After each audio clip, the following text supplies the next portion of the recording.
지금 전 세계가 발칵 뒤집혔습니다. 2025년 11월 삼성의 이재용 회장이 취임 후 첫 해외 방문지로 UAE를 선택했습니다. 전 세계가 주목하는 인물이 왜 중동의 한 원전 현장을 가장 먼저 찾았을까요? 그때 UAE의 대통령 모하메드가 말했습니다. 삼성이 와야 우리는 안심합니다. 삼성팀이 도착하기 전까지 모든 절차를 멈춰 주세요. 왜 UAE는 삼성 없이 움직이지 않는 것일까요? 이재용의 발걸음 하나가 수백 명의 행동과 절차를 바꾸는 것일까요? 현장의 긴장감이 모든 걸 설명하였죠. 지금부터 펼쳐질 이야기는 삼성과 UAE가 역사적으로 만나게 된 이유와 UAE가 삼성을 선택하게 된 배경, 그리고 삼성이 세계 에너지 전환의 중심에 서게 된 그 이야기를 지금 바로 시작하겠습니다. 시작에 앞서 좋아요, 구독 눌러주시면 감사하겠습니다. 안녕하세요. 저는 올해 38살 사토 미치코입니다. 일본 경제신문 국제부 소속 기자로 15년째 일하고 있습니다. 주로 아시아 경제를 다루는데 특히 한국 기업들의 해외 진출 사례를 분석하는 게 제 담당 영역이었죠. 솔직히 말하면 한국 기업들에 대한 제 시선은 그리 우호적이지 않았습니다. 언론 플레이가 과하다고 생각했거든요. 실적보다 이미지를 부풀리는 경향이 있다는 게 제 판단이었어요. 이번 출장도 그런 맥락에서 시작됐습니다. 이재용 회장이 삼성전자 단독 회장으로 취임한 뒤 첫 해외 일정지로 UAE를 선택했다는 뉴스가 나왔을 때 저는 의아했어요. 왜 하필 중동이냐는 거였죠. 반도체나 가전제품 시장도 아니고 원전 점검차 간다는 건데 그게 그렇게 중요한 일인지 이해가 안 됐습니다. 게다가 바라카 원전이라는 곳은 이미 10년도 더 전에 완공된 프로젝트였어요. 그걸 지금 와서 회장이 직접 간다는 게 저한테는 그냥 정치적 제스처처럼 보였습니다. 편집장이 저를 부른 건 그 뉴스가 나온 다음 날이었어요. 가서 취재해보라고 하더군요. 한국 기업의 중동 진출이 실제로 어떤 성과를 내고 있는지, 그게 정말 언론이 떠드는 만큼 대단한 건지 확인해보라는 거였습니다. 저는 흔쾌히 수락했죠. 오히려 좋았어요. 과장된 보도를 바로잡을 기회라고 생각했으니까요. UAE 비행기에 오르면서도 제 생각은 변하지 않았습니다. 중동은 여전히 석유로 먹고 사는 지역이라는 게 제 인식이었어요. 물론 두바이 같은 도시가 화려하게 발전한 건 알고 있었지만 그건 결국 석유 자본이 만든 겉모습일 뿐이라고 봤습니다. 기술력이나 산업 경쟁력과는 거리가 먼 곳이라고요. 그런 곳에서 한국 기업이 원전을 지었다는 게 저는 그냥 돈 많은 나라가 비싼 걸 샀다는 정도로만 이해했어요. 아부다비 공항에 내렸을 때 첫 인상은 생각보다 조용했다는 거였습니다. 택시를 타고 숙소로 이동하는 동안 창밖을 보니 도로 곳곳에 태양광 패널이 설치된 게 보였습니다. 신재생 에너지 인프라를 조성하고 있다는 얘기는 들었지만 실제로 보니 규모가 작지 않았어요. 다음 날 아침 바라카 원전으로 향하는 차 안에서 저는 자료를 다시 훑어봤습니다. 이 원전은 2012년에 착공해서 2020년에 첫 번째 호기가 상업 운전을 시작했고 지금은 4개 호기 전부 가동 중이라고 했어요. UAE 전체 전력 수요의 4분의 1을 담당한다는 내용도 있었죠. 숫자만 보면 대단해 보였지만 저는 그게 정말 한국 기술 덕분인지 확신할 수 없었습니다. 설계는 미국이나 유럽에서 가져왔을 수도 있고 실제 운영은 다른 나라 전문가들이 하고 있을지도 모른다고 생각했어요. 원전 단지 입구에 도착하자 분위기가 확 달라졌습니다.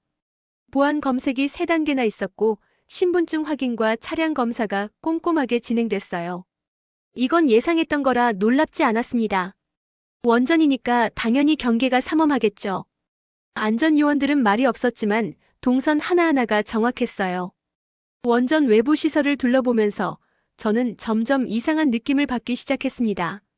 건물 외관은 단순했지만 배관 구조나 냉각 시스템 같은 걸 보니 설계가 굉장히 정교하다는 게 느껴졌거든요. 오랫동안 산업 현장을 취재하다 보니 대충은 알 수 있었어요.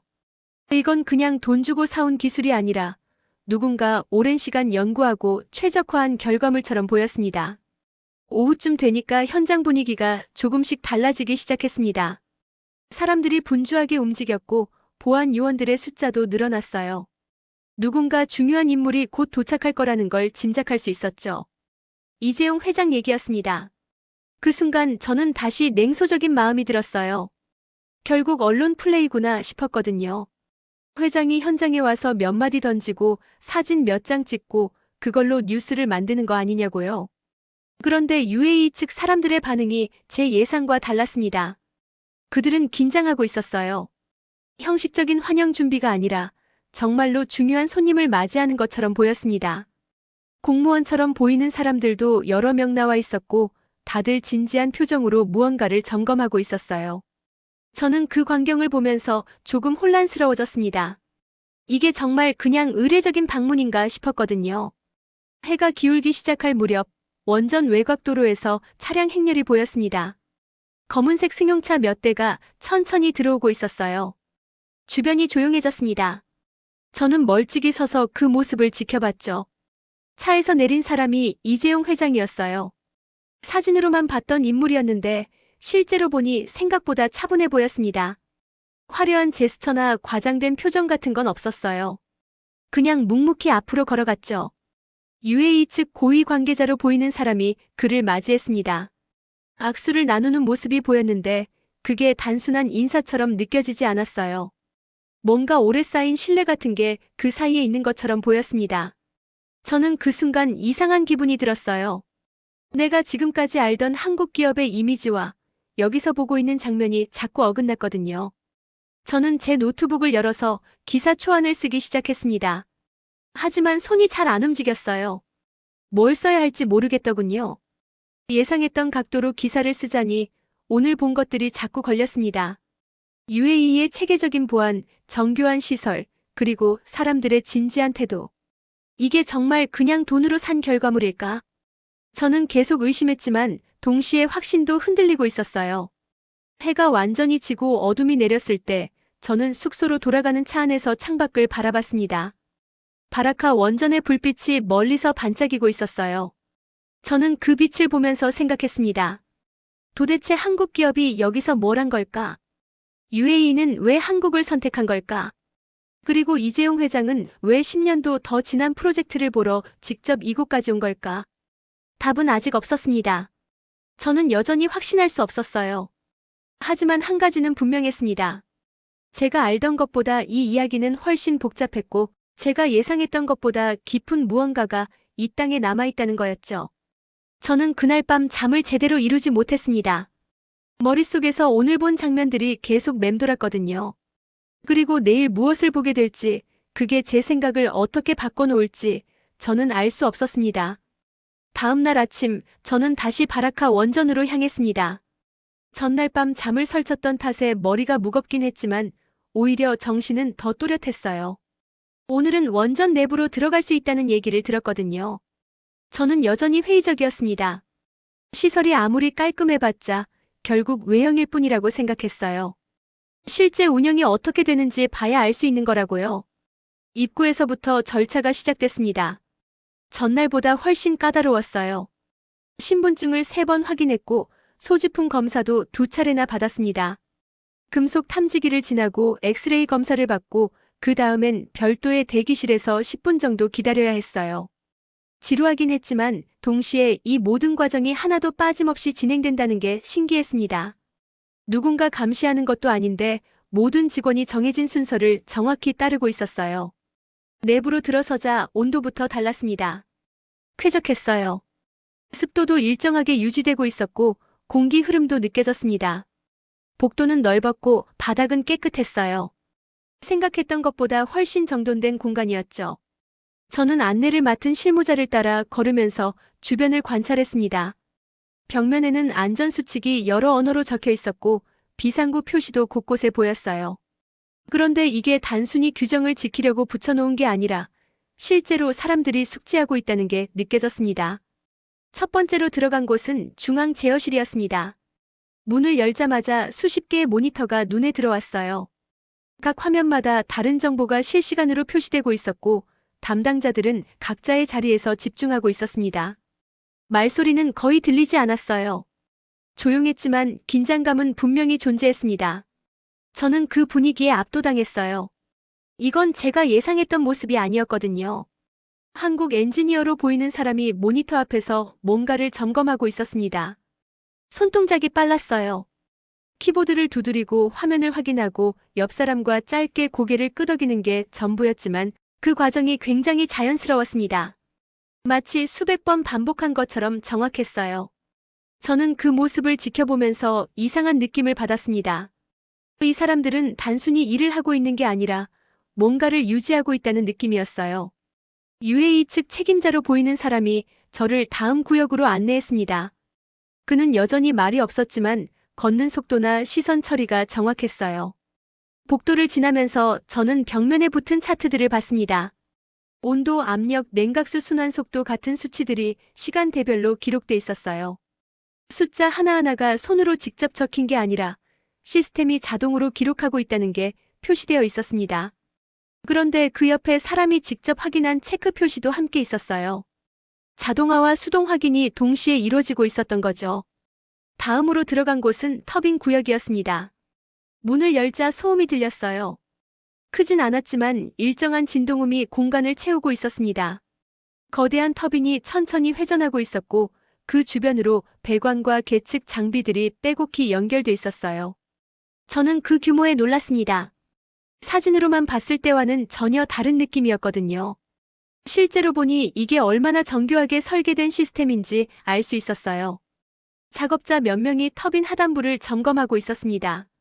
헬멧을 쓰고 장갑을 끼고 안전화를 신은 모습이었는데 그 복장이 하나같이 깨끗했어요. 먼지 하나 없이 정돈돼 있었습니다. 작업 도구도 마찬가지였어요. 제자리에 정리돼 있었고 사용 후에는 즉시 원위치로 돌아갔습니다. 저는 그 장면을 보면서 혼란스러워졌어요. 이게 정말 10년 넘게 가동 중인 시설 맞나 싶었거든요. 신규 시설처럼 관리되고 있었습니다. 오전 내내 여러 구역을 돌아봤습니다. 냉각 시스템, 비상 발전기, 폐기물 처리 구역까지 봤어요. 어디를 가든 공통점이 있었습니다. 모든 절차가 매뉴얼대로 진행되고 있었고 사람들은 그 매뉴얼을 외우고 있는 것처럼 움직였어요. 누가 지시하지 않아도 다음 단계로 넘어갔고 확인 과정도 빠짐없이 이뤄졌습니다. 저는 점점 더 이해할 수 없었어요. 이렇게까지 체계적으로 운영되는 시설이라면 왜 한국 기업을 선택했을까? 다른 나라도 충분히 할 수 있는 일 아닌가 싶었죠. 점심시간이 되자 직원 식당으로 안내받았습니다. 식당도 깔끔했어요. 테이블은 일정한 간격으로 배치돼 있었고 사람들은 조용히 식사를 했습니다. 한국 사람으로 보이는 엔지니어 몇 명이 한쪽 테이블에 앉아 있었어요. 그들은 대화를 거의 하지 않았습니다. 그냥 식사에만 집중하고 있었죠. 저는 멀리서 그 모습을 지켜봤어요. 뭔가 다르다는 느낌이 들었습니다. 이 사람들은 여기서 단순히 일하는 게 아니라 뭔가를 지키고 있다는 인상이었어요. 오후가 되자 분위기가 조금씩 달라지기 시작했습니다. 사람들의 움직임이 빨라졌고 복도에서 오가는 직원 수도 늘어났어요. 누군가 중요한 일정이 있다는 걸 짐작할 수 있었습니다. 저는 안내 담당자에게 물어봤죠. 오늘 이재용 회장이 현장 점검을 한다는 얘기를 들었습니다. 저는 또다시 냉소적인 마음이 들었어요. 결국 쇼구나 싶었거든요. 하지만 UAE 측 사람들의 반응은 달랐습니다. 그들은 긴장하고 있었어요. 형식적인 준비가 아니었습니다. 진짜로 신경 쓰고 있다는 게 느껴졌어요. 책임자로 보이는 사람이 여러 구역을 직접 돌아다니며 상태를 확인했고 엔지니어들도 각자의 자리에서 마지막 점검을 했습니다. 저는 그 장면을 보면서 의문이 들었어요. 왜 이렇게까지 신경 쓰는 걸까? 단순한 의례적 방문이 아니라는 건 알겠는데 그럼 대체 뭐가 이렇게 중요한 건지 이해가 안 됐습니다. 오후 3시쯤 회장 일행이 도착했습니다. 저는 중앙 제어실 근처 복도에 서 있었어요. 이재용 회장이 들어오는 모습이 보였습니다. 정장 차림이었고 표정은 차분했어요. 과장된 제스처나 미소 같은 건 없었습니다. 그냥 묵묵히 걸어 들어왔죠. UAE 측 고위 관계자가 그를 맞이했고 두 사람은 짧게 악수를 나눴습니다. 저는 그 장면을 지켜보면서 또 이상한 느낌을 받았어요. 이건 첫 만남이 아니라는 게 확실했습니다. 오래 알고 지낸 사람들처럼 자연스러웠거든요. 회장 일행은 제어실로 들어갔습니다. 저는 유리창 너머로 그 모습을 봤어요. 회장은 모니터 앞에 서서 화면을 보고 있었고 담당 엔지니어가 옆에서 뭔가를 설명하는 것 같았습니다. 대화 내용은 들리지 않았지만 회장의 시선이 화면을 떠나지 않는다는 건 알 수 있었어요. 그는 고개를 끄덕이거나 질문을 던지는 것 같았고 엔지니어는 즉시 답변하는 모습이었습니다. 저는 그 장면을 보면서 혼란스러워졌어요. 이게 쇼라면 너무 진지한 쇼였습니다. 1시간 정도 지나고 나서 회장 일행은 터빈 구역으로 이동했습니다. 저도 뒤따라갔어요.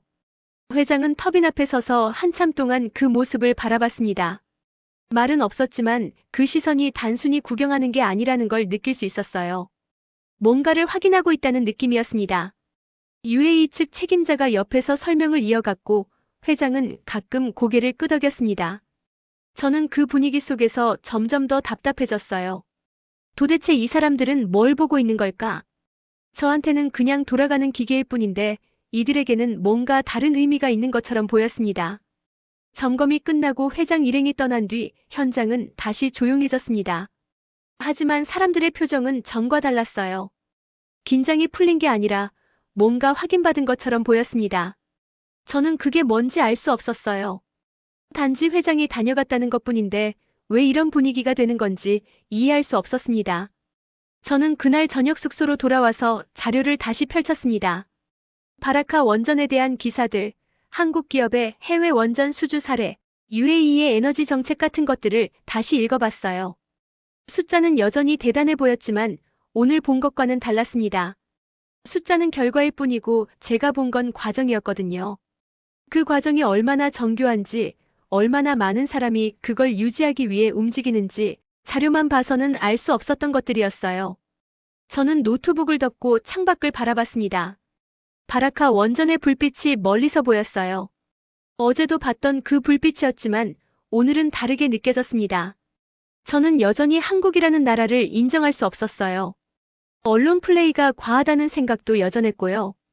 하지만 한 가지는 부정할 수 없었습니다. 오늘 본 것들은 과장이 아니었다는 거예요.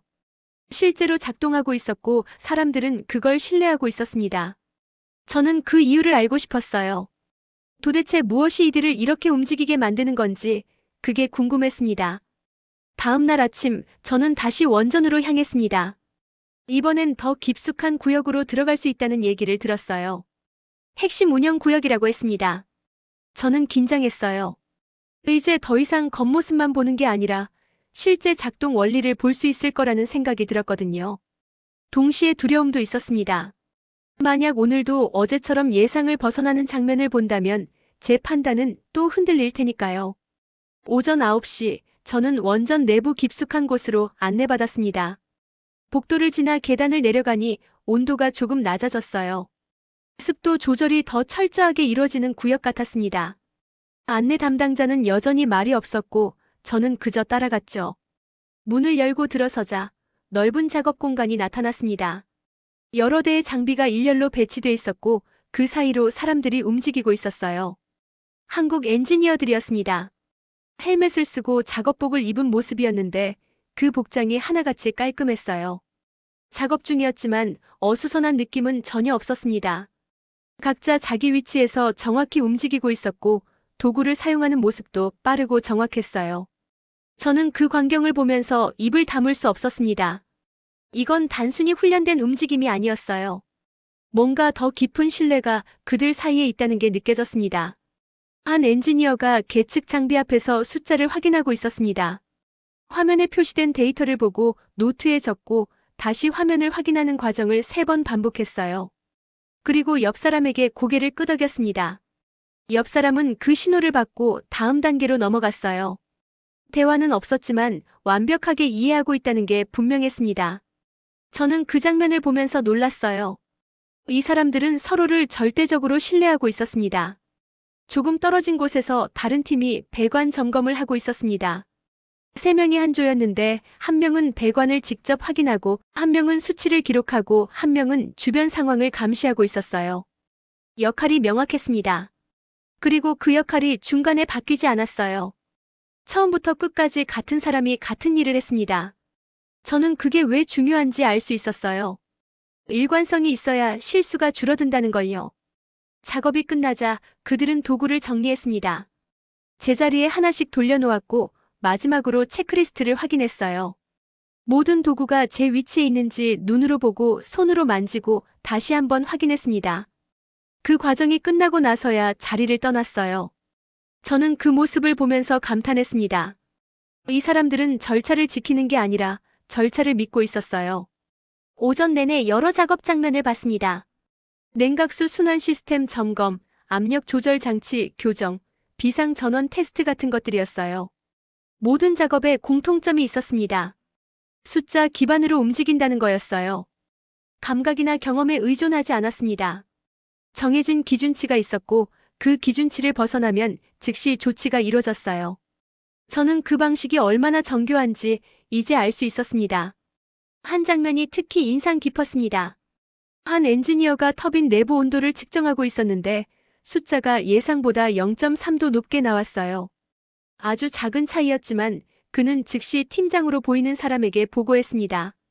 팀장은 매뉴얼을 펼쳐서 해당 항목을 확인하고 추가 점검을 지시했어요.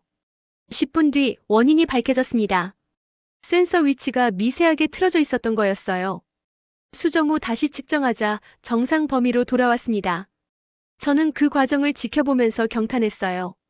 0.3도라는 미세한 차이를 놓치지 않았다는 게 놀라웠습니다. 점심시간이 되자 작업자들은 식당으로 향했습니다. 저도 따라갔어요.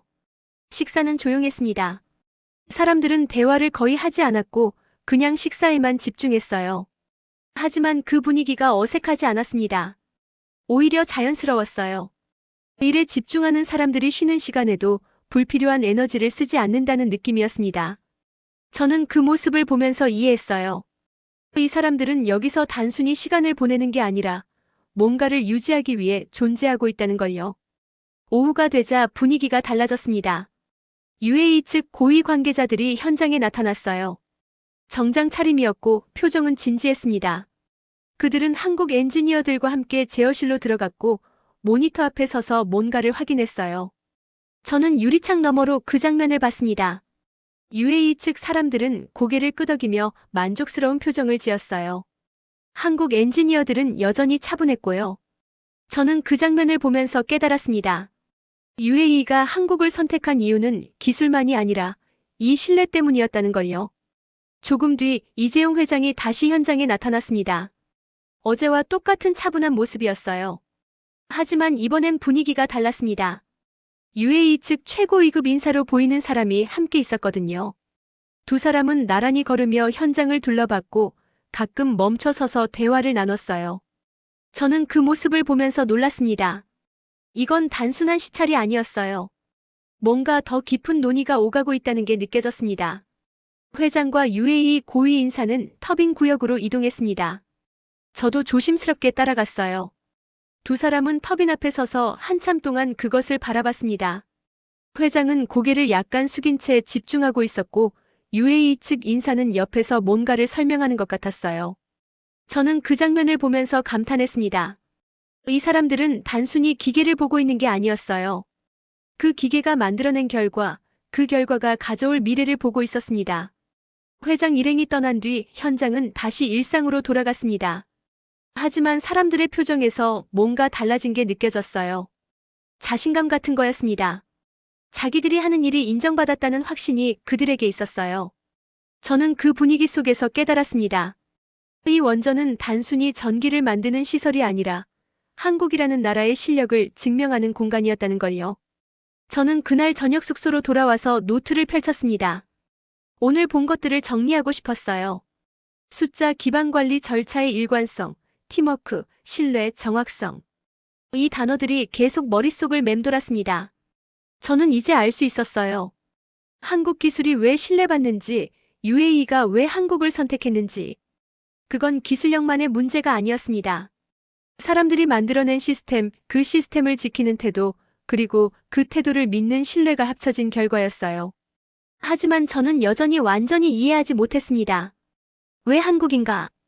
다른 나라도 충분히 할 수 있는 일 아닌가? 일본도 미국도 유럽도 기술력은 충분하잖아요. 그런데 왜 하필 한국이 이 자리에 있는 건가? 그 질문에 대한 답은 아직 명확하지 않았어요. 저는 창밖을 바라봤습니다. 바라카 원전의 불빛이 여전히 반짝이고 있었어요. 저는 그 빛을 보면서 생각했습니다. 내일은 뭘 보게 될까? 그리고 그게 제 마지막 의문을 풀어줄 수 있을까? 저는 노트를 덮고 침대에 누웠습니다. 피곤했지만 잠이 오지 않았어요. 머릿속에서 오늘 본 장면들이 계속 재생됐습니다. 한국 엔지니어들의 정확한 손놀림, UAE 사람들의 신뢰 어린 시선, 이재용 회장의 차분한 태도. 이 모든 게 하나로 연결돼 있다는 건 알겠는데 그 연결고리가 정확히 뭔지는 아직 잡히지 않았어요. 저는 눈을 감았습니다. 내일이면 알 수 있을까? 저는 그렇게 생각하며 천천히 잠에 빠져들었습니다. 다음 날 아침, 저는 평소보다 일찍 일어났습니다. 창밖을 보니 해가 막 떠오르고 있었어요. 붉은 빛이 사막을 물들이고 있었고 멀리 바라카 원전의 윤곽이 선명하게 보였습니다. 저는 그 풍경을 바라보면서 생각했어요. 오늘은 마지막 날이라고요. 오늘 보는 것들이 제 질문에 대한 마지막 답이 될 거라는 예감이 들었습니다. 원전에 도착하자 평소와 다른 분위기가 느껴졌습니다. 오늘은 비상대응 훈련이 있다는 얘기를 들었어요. 실제 사고는 아니지만 만약의 상황을 가정하고 절차를 점검하는 훈련이라고 했습니다. 저는 그 훈련을 참관할 수 있게 됐어요. 안내 담당자를 따라 중앙 제어실 근처 관찰실로 들어갔습니다. 훈련이 시작됐습니다. 가상 시나리오는 냉각수 공급 라인에 이상이 생긴 상황이었어요. 경보음이 울렸고 담당자들이 즉시 움직이기 시작했습니다. 저는 유리창 너머로 그 모습을 지켜봤어요. 한국 엔지니어들은 각자의 위치로 이동했고 매뉴얼을 펼쳤습니다. 목소리는 차분했지만 동작은 빨랐어요. 한 명이 시스템 상태를 확인하고 다른 한 명이 백업 라인을 점검했습니다. 그리고 팀장으로 보이는 사람이 전체 상황을 조율했어요. 놀라운 건 그 과정에서 아무도 당황하지 않았다는 거였습니다. 마치 수백 번 연습한 것처럼 자연스러웠어요. 실수도 없었고 혼선도 없었습니다. 각자 자기 역할을 정확히 알고 있었고 다음 단계가 무엇인지 예측하고 있었어요. 저는 그 장면을 보면서 깨달았습니다. 이 사람들은 기계를 다루는 게 아니라 사람의 안전을 지키고 있다는 걸요. 훈련이 끝난 뒤 팀장이 전체 과정을 검토했습니다. 화이트보드에 시간대별로 누가 무엇을 했는지 적어나갔어요. 그리고 개선할 점을 하나씩 짚었습니다. 이 부분은 3초 더 빨랐어야 했다. 저 절차는 순서를 바꾸면 더 효율적이겠다. 이런 식이었어요. 저는 그 모습을 보면서 감탄을 넘어 다른 감정을 느꼈습니다. 이 사람들은 완벽을 추구하는 게 아니라 더 나은 안전을 추구하고 있었어요. 오전이 지나고 점심시간이 됐습니다. 저는 식당에서 한국 엔지니어 몇 명과 같은 테이블에 앉게 됐어요. 그들은 여전히 말이 없었지만 서로를 챙기는 모습이 보였습니다. 한 사람이 물을 따르면 다른 사람도 자연스럽게 옆 사람의 잔을 채워줬어요. 작은 행동이었지만 그 안에서 신뢰가 느껴졌습니다. 저는 그 장면을 보면서 이해했어요.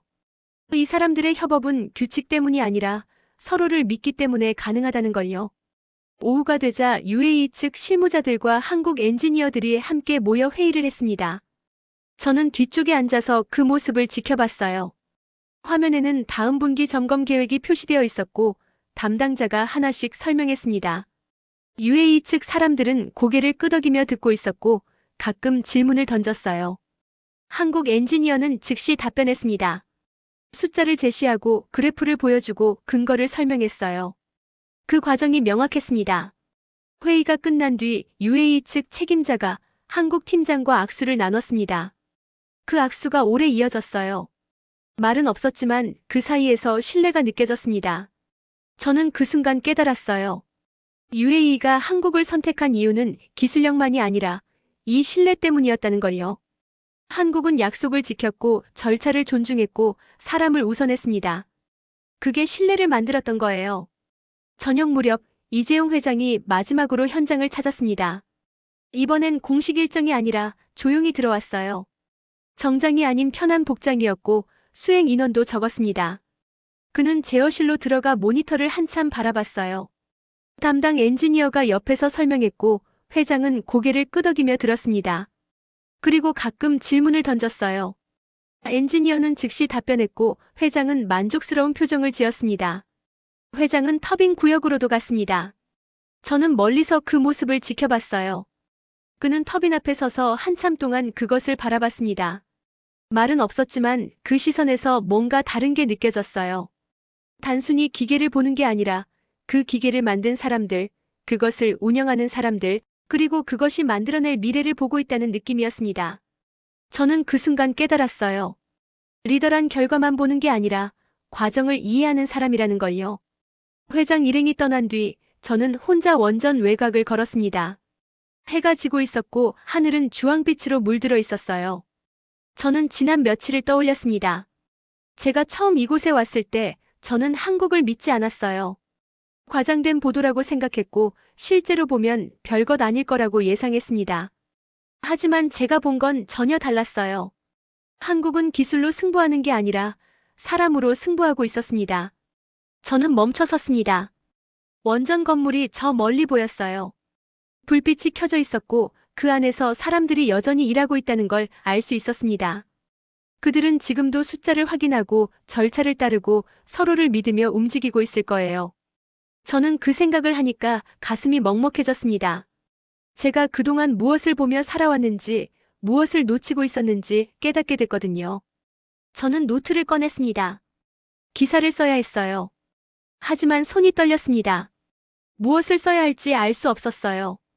제가 보고 느낀 것들을 어떻게 글로 옮길 수 있을까? 한국의 힘은 기술이 아니라 사람에게 있었다는 걸, 선진국의 기준은 돈이 아니라 마음이었다는 걸 어떻게 설명할 수 있을까? 저는 한참을 고민했습니다. 저녁이 완전히 내렸을 때 저는 숙소로 돌아왔습니다. 창밖을 보니 바라카 원전의 불빛이 여전히 반짝이고 있었어요. 저는 그 빛을 보면서 생각했습니다. 이 빛은 단순히 전기를 만드는 게 아니라 신뢰를 만들고 있다고요. 한국이 세계에서 인정받는 이유는 화려한 기술 때문이 아니라 약속을 지키는 사람들 때문이었습니다. 그리고 그 사람들은 지금도 묵묵히 자기 자리에서 최선을 다하고 있었어요. 저는 노트북을 열었습니다. 기사를 쓰기 시작했어요. 첫 문장은 이렇게 시작했습니다. 저는 한국을 취재하러 왔다가 나 자신을 돌아보게 되었습니다. 그리고 그 다음 문장은 자연스럽게 이어졌어요. 제가 본 것들, 느낀 것들이 글이 되어 흘러나왔습니다. 저는 그날 밤 오랫동안 글을 썼어요. 제 선입견을 고백하고 한국의 진짜 모습을 전하고 그리고 제가 배운 것들을 정리했습니다. 글을 다 쓰고 나니 새벽이었습니다. 저는 창밖을 바라봤어요. 바라카 원전의 불빛은 여전히 켜져 있었습니다. 저는 그 빛을 보면서 미소 지었어요. 이제 알겠어요. 한국의 진짜 힘은 기술이 아니라 사람에게 있었습니다.